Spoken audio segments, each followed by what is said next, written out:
najavив moj prvi sogovornik v formatu od Elena Luka Worldwide. Jedna prekrasna dama, koja je profesionalac, jednostavna, bez vlakna na jeziku, od dolge godine, mislim da je poveke od 3 deceniji na televizijskih ekrani, a nekako ono što je najbolj pečat za nja, ili njezina lična karta, kako što jaz sakam da kažem, je život v trend ili život u trendu. Nagustika je jedna prekrasna dama i čisto zadovoljstvo mi je da vidim v društvu na Snežana Dakić. Snežana, nije dobro da v naši format ima na Elena Luka Worldwide i vsekako nije kaj vas nagusti. Hvala što ste došli kod mene u goste i hvala što makedonska i publika Worldwide i dalje pamti moj lik i delo. Kažem, iako nisam na nacionalnoj frekvenciji, ovo je moja kuca Pup i ona mora, tu se ona grebe da se i ona digne. Iako nisam, kažem, na nacionalnim frekvencijama ima jedno 6 godina, pošto sam pre 6 godina sam dobila ponudu da osmislim prvi TV kanal za žene i tad sam prestala da radim život u trendu posle 22 godine. I zaista je to bilo veliko zadovoljstvo raditi te ženske teme, jer to mene isto lično interesuje. I u suštini u tom pravcu, kao što vidiš, ide i ovaj moj Instagram profil, a i, mislim, to su i teme kojima se bavi moja knjiga, koja samo što nije izdata, tako da sledeći intervju u Makedoniji će biti kad izađe moja knjiga. Promocija na knjiga, da. Jeste, znaš šta, zavisi, mislim, ima divnih žena, one koje su stvarno uspešne i realizovane i koje su svojim radom zaslužile neke svoje uspehe, sa njima je lako raditi. Ali ima jako mnogo onih što se guraju na druge načine, pre svega spletkama, onda švaleracijom, možda ćete ovde morati da stavljate bip, onda neke koje probija neki centar moći, da li je to politički centar moći najčešće. Takve žene obično nisu zaslužile svoje mesto i onda je s njima jako teško raditi, jer one su sklone spletkarenju, lažima, manipulacijama, ali ne kažem, ja sam u životu imala dosta finih žena sa kojima sam radila, ali su me neke zaista mnogo su mi smestile. Meni je naizgled sve normalno, znači ja nemam utisak da se život promenio ovako, zato što se ja dosta slobodno ponašam, naravno nosim masku uvek i kad je takva prilika, kad sam unutra i naravno perem ruke i držim distancu, međutim ja živim stvarno normalan život. Prva 3 meseca sam bila preplašena i tako dalje, onda sam naučila kako se prenosi virus, da to nije baš tako da lebdi u vazduhu i slično i da ako mi ovde imamo mnogo kvadrata nije tako strašno ako smo u istom prostoru, a drugo možda ipak sigurnije kod mene kući nego da sedimo u nekom kafiću gde ima okolo još 100 ljudi. Ali inače, znaš šta, pa ja mislim da nas je pandemija malo naučila da treba da živimo svakodnevni život i da treba da živimo dan po dan. A to su ona uputstva duhovnih vođa, raznih, gurua i tako dalje, i na kraju krajeva i psihologa. Da, znaš, mi od silnih nekih planova šta ćemo sutra, šta ćemo za mesec dana, šta i tako dalje, mi uopšte ne stižemo da budemo prisutni u svom životu. I ja sam onako dosta, pošto sam sada i promenila posao i nije mi više bila glava toliko u nekim planovima i brigama i gostima i rokovima i rejtinzima i šerovima i temama. Tako da sam stigla malo da podvučem crtu ko sam, šta želim, šta više ne moram, šta bi nadalje. Jer znaš šta, ti kad dođeš do 50 godina i dostigneš vrhunac karijere, mnogi ljudi dođu u dilemu šta sad da radim do kraja života, znaš. Jer divno je to što ja za sebe mislim da sam fantastičan novinar, ali zavladalo je vreme voditeljki i glumaca i pevača koji vode posao umesto nas novinara. Pa ja samo mislim da je to trenutno stanje, a opet s druge strane ako je to tendencija, pa šta ja mogu? Ja mogu samo da smislim šta ću drugo jer ja zaista znam puno toga da radim. Ali me malo toga motiviše da radim, znaš. I onda, ali hvala Bogu nije mi hitno. Tako da, jednostavno situacija je takva da se pecaju, da kažem, jeftini rejting poeni, odnosno da se onako igra na kartu najšire publike, da se igra na kartu jeftine zabave, onako, trivijalnosti. I onda, naprosto, mislim da je glumcima lakše da zauzmu svoju glumačku ulogu i baš ga briga. On ne mora svojim imenom i prezimenom da stoji iza promocije neke tamo takozvane starlete i da pravi od sebe glupog Avgusta. Ja to ne bih mogla da radim, zato što ja stojim imenom i prezimenom i likom i ja ne želim da učestvujem zapravo u kako da kažem, proizvodnji sadržaja iza koji nije u skladu s mojim vrednostima. Znaš, a njima je to lakše. Onda ti sad imaš, šalimo se mi, kažem ja niti pevam niti kuvam i onda sad trenutno šta se traži na televiziji, ja to ne mogu da dam. Zato sam i odlučila malo da napravim pauzu, neke edukacije uzimam. Pa nije, ja sam baš često gostujem na televizijama. Tako kompenzirati. Jeste, pa ne, ali zovu me kolege, znaš. Zato što sad sam se nekako više kao pretvorila u nekog opinion lidera, nego, mislim, novinar koji se razume u te razne teme koje se tiču popularne psihologije, vaspitanja, ljubavnih odnosa, znaš, tako nekih psihosocijalnih tema i zaista često gostujem u drugim, stalno, malo nisam ti pokazala u storiju, možete da slikate baš noćerka i ja dali sad za ovaj broj intervju. Tako da ne bih mogla kažem da mi nedostaje, iako je apsurdno da ono što ja najbolje radim u životu, to ne radim trenutno. Ali ja sam to prihvatila.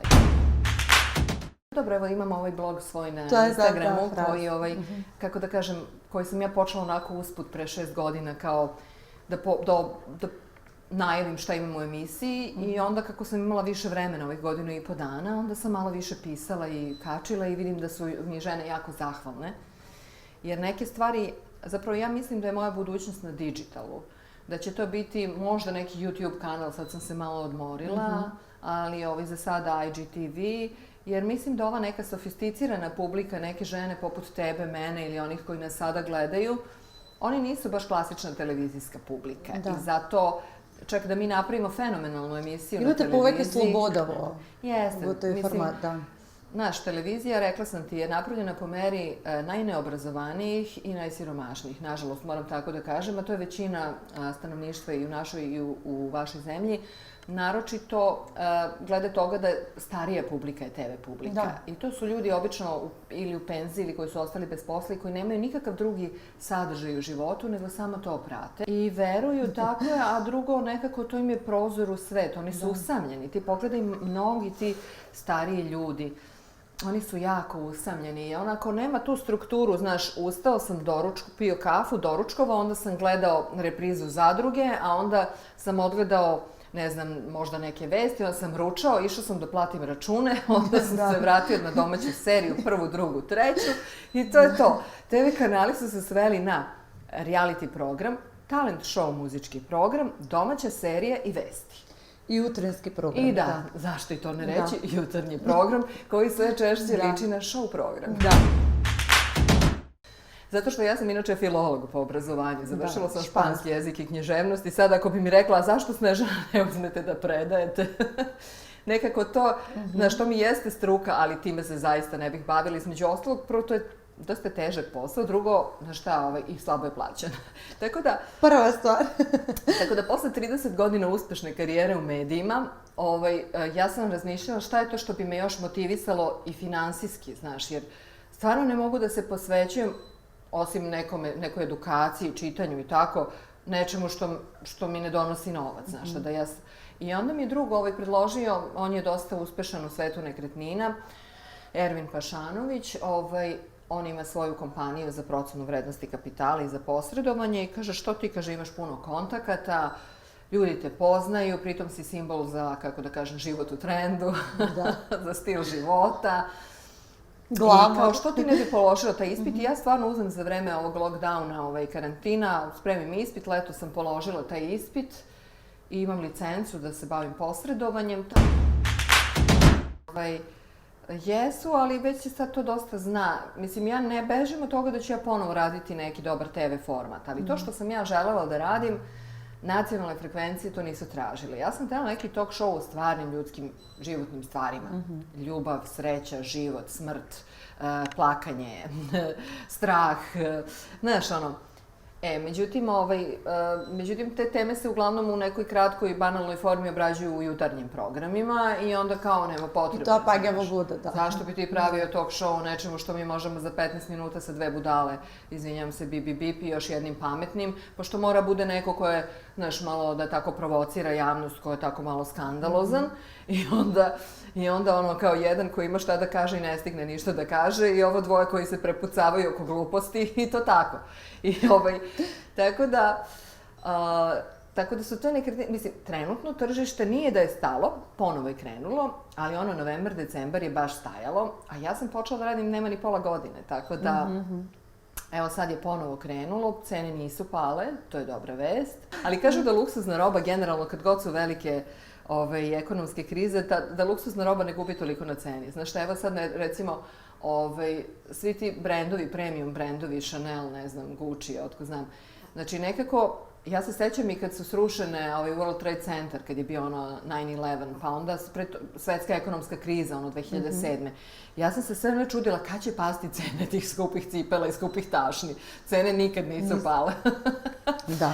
Međutim, znaš, i ovi neki, a pošto pričamo i o modi, recimo šta ja znam, ovi multinacionalni brendovi, možda ne smijem da spominjem njihove imena, koji su jako popularni i ovde i u inostranstvu i kod vas. Znači, kod njih su kao cene ostale iste, ali zato boful, materijal je boful. Kao počeli su da prave od takve sintetike, sve živo, jedno vreme, znači, zato da bi ti popularni brendovi kao zadržali cenu i tržište, znači, materijali su postali sve gori i gori, zaista. Da. Međutim, da ti kažem, postoji skupe kopije na kojima zaista teško uočiti razliku. Ja ponekad mislim da ti veliki brendovi sami forsiraju to tržište kopija iz razloga da bi toliko masovno prodavali. Jer nema procentualno tako mnogo, evo sad naročito kad nema Kineza, čak su kad Kinezi ne putuju po svetu, znaš, i uopšte oni su bili jako veliki potrošači sve te luksuzne robe. I Rusi isto, to jest Ruskinje, da budemo precizni. To su ta krzna, to su te Prade, Louis Vuittoni i tako dalje, to su to čekanje redova. I sad je čak i njima, i oni su u krizi. Ali hoću da kažem da možda je svet tako napravljen da mi koji ne možemo da zarađujemo 10.000 evra mesečno, mi onda nešto možemo priuštimo od 200, dok može plati 2.500 jednu tašnu. Da, odnosno standard. Tako je. Tako da, vidi, mislim, šta god daje, važno je da mi imamo ukusa i stila. Da li na tome stoji skup natpis ili ne stoji, to je manje važno. Ja više glasam za kvalitetan materijal. Stvarno.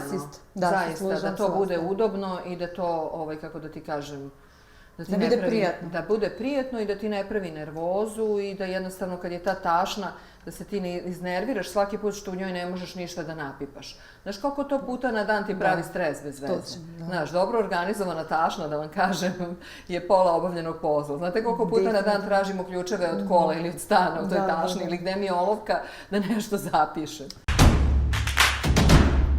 Pa znaš šta, to su bile oni dani kada sam ja često putovala i to su uglavnom, znaš, se zakaže, mislim, apliciraš akredituješ se i onda dobiješ nekih svojih 10 minuta maksimum.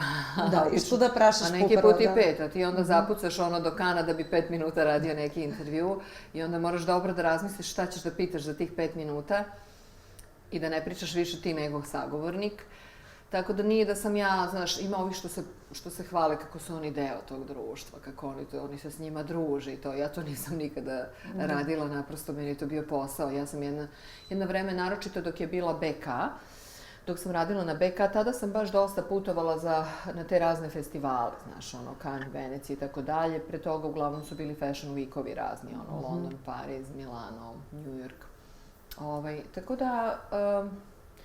Ne znam šta bi ti rekla, to je velika jurnjava. U suštini ti kad si novinar, ti zapravo prvo strepiš da ti ne otkažu. Iako tu su ti rekli da si tamo prvo strepiš da ti ne otkažu, zato što si sporedan.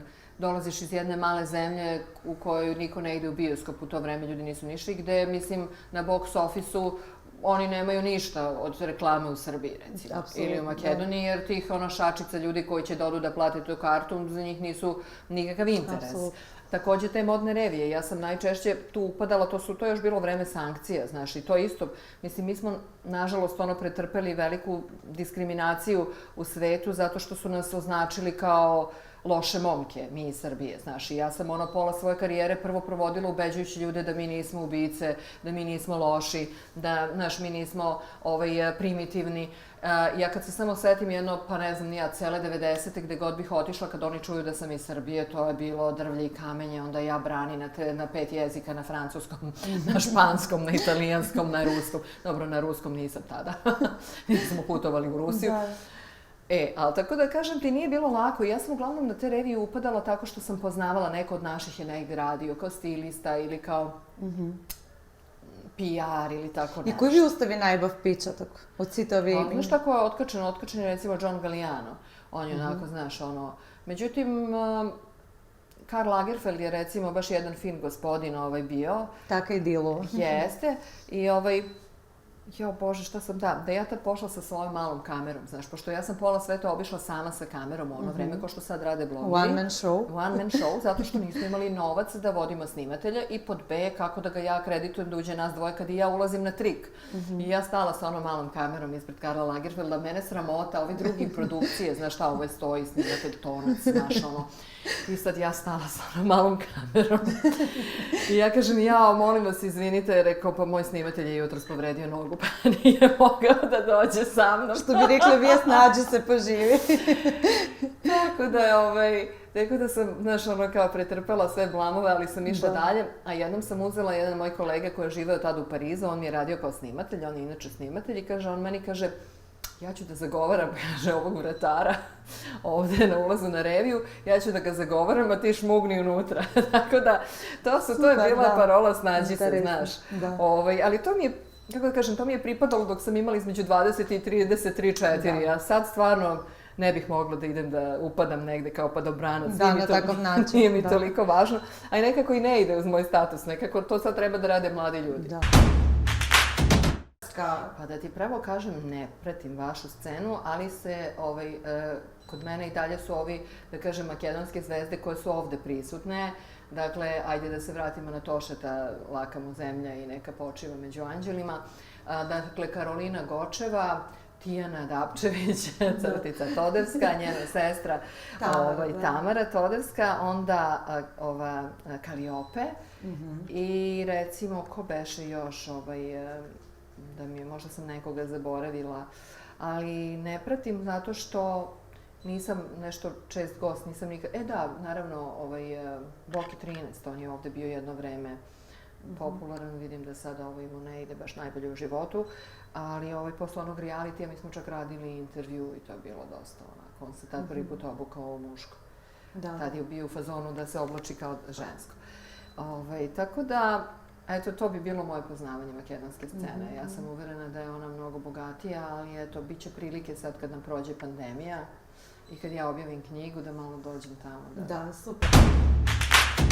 Pa da ti kažem, velika je sreća što ona izgleda kao i svaka devojčica tinejdžerka, ne glumi neku odraslu. Ona je kad imala fazu šminkanja, kad je bila mala devojčica, kad još nije bilo vreme za šminkanje, sada ne želi ni da se šminka, maskaru ne računam i sjaj. Onda isto tako imala je fazu štikli kad je imala 8 godina. Što je normalno. Tad je nosila štikle, sad ne nosi štikle.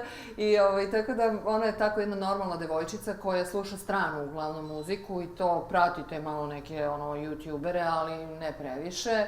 Nije na društvenim mrežama još uvek, još je u fazi da ne voli da se slika jer je u pubertetu pa misli da nije fotogenična.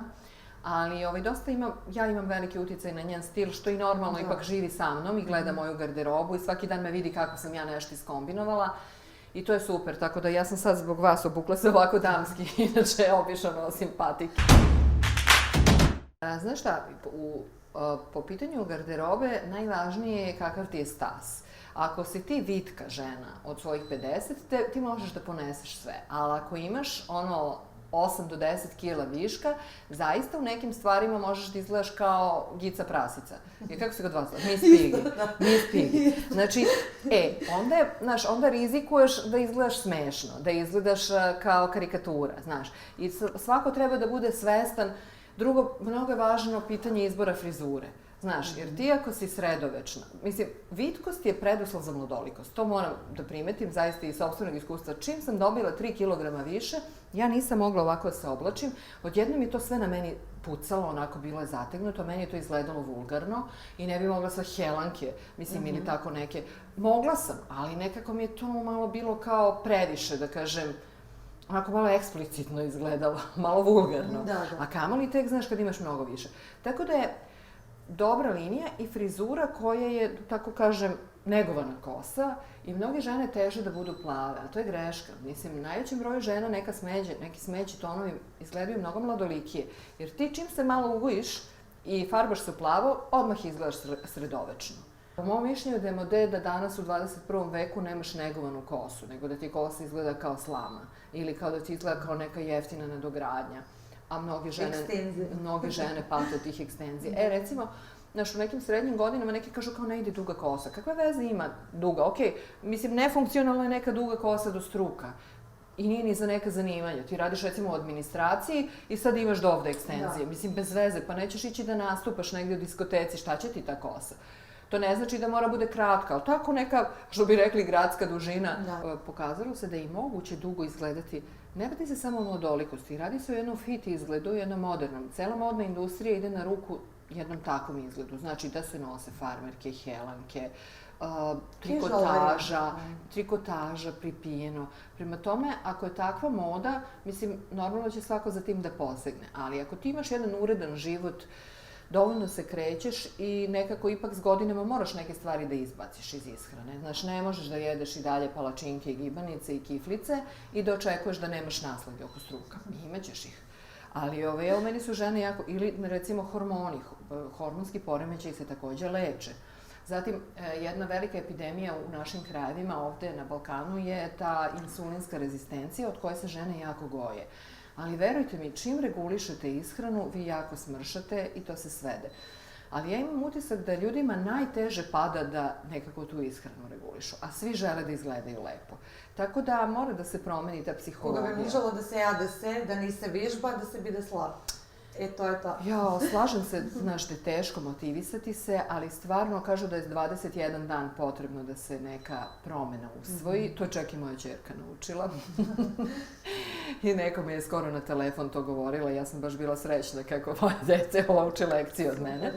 Tako da probajte 21 dan, mislim, ne baš da ono kao ne okušate hleb, ali probajte da jedete neki hleb od spelte, od prosa, od nečega što nije sa glutenom ili da... I vidjet ćete da vredi. Malo više povrća. Mada u Makedoniji se jede više povrća nego u Srbiji. Da, uvek i salati. Da, ovde meso. Ovde meso i test.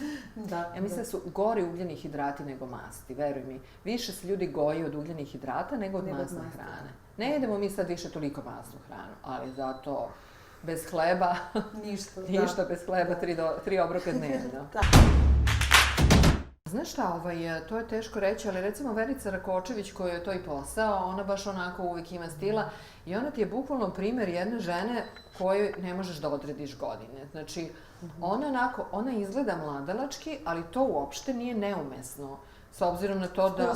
Ukusno je, tako je. Znači, ona ima taj neki fazon, ona uglavnom nosi pantalone i nosi ravno i ona ima tu dugu, ravnu, plavu kosu, iako ima određene godine, ali ti za nju ne možeš da kažeš. Ona izgleda kao žena od 50 godina.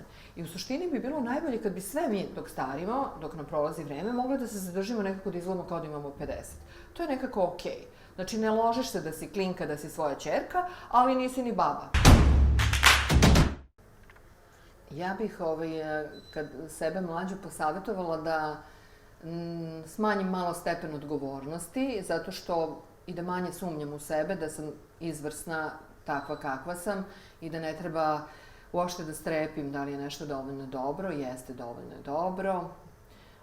Samo bih to malo više bih ovako imala samopouzdanja, više bih uživala u svim plodovima svoga rada, manje bih strepela i od budućnosti i od javnosti i od svega toga, ali dobro, možda ta odgovornost je svojstvena visoko obrazovanim ljudima koji nekako uvek znaju koliko ne znaju. Pa znaš šta, u raznim fazama života te razne stvari razočaravaju, ali generalno onako kao ljudsko zlo i ljudska zloba i, kako kažem, negativna selekcija je veliko zlo svuda i neki put je teško da ostaneš na vrhu od svih onih koji su gori pa hoće da te svrgnu da bi oni ispali da su super. A oni u stvari samo zato kad tebe nema, onda oni mogu da izdominiraju. A dok si ti tu, onda se tačno vidi razlika. Pa znaš šta, ja ne lečim, nikad ne lečim ja, da kažem, depresiju kupovinom, zato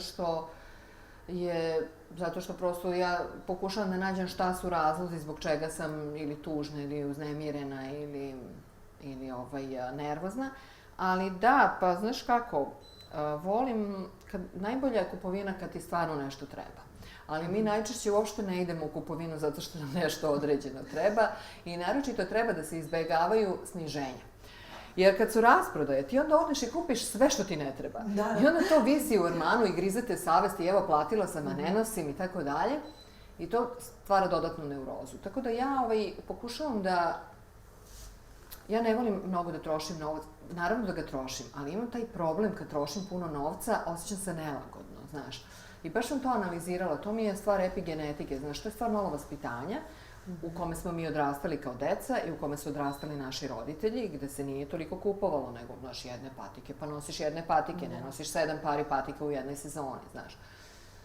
Ali odem, pa znaš kako, obuća, naravno, za nas žene obuće, to je, znaš, imam da uđeš tamo koliki mi je cipelarnik i naravno tašne, nikad dosta dobrih tašni. A ovo sve drugo, krpice ti možeš da kupiš povoljno. Pa znaš šta, primetila sam u poslednje vreme ne nosim uopšte mnogo modnih detalja, jedino naušnice nosim, znaš. Naušnice, sat i ništa drugo. I to je to bez što ne izlagujete od doma? Tašna. Da. Ali opet i kad imate uvijenu kosu i nešto šareno na sebi, onda je previše. A, znaš, previše ukrasa nije dobro ili, recimo, kad staviš naočare, onda ne idu minđuš. Apsolutno se služam. Сега не знам кога последен пат сте добиле подарок. Šta si rekla? Не знам кога последен пат сте добиле подарок од некого и колку вие сакате да давате подароци, поклони, за да се разберете вие подарок. Да. Ова е подарок од жената која што е навистина успешна, која што стои позади целиот овој проект. Hvala, divna ste. Илена Лука, да. Sad ću da pogledam šta sam dobila. Je neki modni detalj? Да, дека ви се допаѓа, да не случајно ве прашав за тоа. И морам да ви кажам дека наскоро ќе има и на српскиот пазар. Сад е Илена Лука, да. Вау, супер. To je jedna žena koja što me Možda bih ja mogla da vam pronađem poslovni prostor, pošto sad radim luksuzne nekretnine. Svega, da, odlična ideja. Da, odlična ideja. Wow, što je lepa marama. Evo, za ovu maramu definitivno ne treba da nosite minđuš. Dovoljno je ukras. Odgovara duri na vaša kako mi se, da, slažem. Momentalno, da. Da, odlično, navistina. Drago mi je. Malo pre sam zaboravila Danicu Maksimović, isto da istaknem kao ženu od puna stila. Da, fantastično. Koja isto tako odlično nosi svoje godine, jer i za nju ne možeš da kažeš kojih je godina. Koliko godina, da. Ko što ja se nekako radujem da to ni za mene ne može da se kaže. Ja u stvari nisam znala, mislim, te priče o tom seksualnom zlostavljanju, nego je naprosto meni se taj vaspitni metod nije dopao, koji je bio mnogo nekako grub i diskriminišući po decu. On je jako, to su govorili oni koji idu kod njega, da on prilično vređa decu, da ih ponižava. Ja ne mislim da je ponižavanje put da podigneš nečije samopouzdanje. Eto, to je bio razlog, ja sam se samo raspitala kakav je pristup u toj školi i ja sam smatrala da je roditelj taj koji dete treba da vaspita, a ne tamo da ga daš, deca ne ide u vojsku, da se neko iživljava nad njima, shvataš. Tako da ja mislim da bi deca imala visoko samopouzdanje, roditelj treba da ih podstiče, a ne da ih, kako da kažem, da ih ponižava, da upire u njih prstom, pa tako ni vaspitač. Uostalom, mi znamo da u školama zabranjeno nasilje, ne smiješ ti da čupaš dete ili da mu govoriš magarčino ili da mu uopšte govoriš ikakve ružne reči ili ne daj Bože ćoro. Mislim, to su glavne stvari koje te uče u školi bez nasilja i koje protiv vršnjačkog nasilja. Znači ti nikome ne smiješ da ga diskriminišeš zato što ima krive zube, klempave uši, kratke noge ili bilo koji drugi telesni nedostatak, razumeš, ili muca. Znači to je prva stvar koja se uči u školama bez nasilja. I da bi svaki roditelj trebalo da uči svoje dete da se ne diskriminiše, da se druga osoba ne diskriminiše. Jer pomislite kako je teško tom detetu koje nije tako lepo kao što si recimo ti, znaš. Mislim, naprosto upirati prstom u bilo čije nedostatke za mene neprihvatljivo. Tako. Снежана, би имале да разговараме навистина уште не знам на колку теми. Yes. Драго ми е што бевте мој прв соговорник нели во овој формат и ве очекувам во Скопје. Hvala, vrlo rado doći ću. И секако на отварањето кое ќе биде на модната којка Елена Лука овде во Važi. Белград. Važi, zovite, doći ću. Ви благодарам што I hvala na poklonu.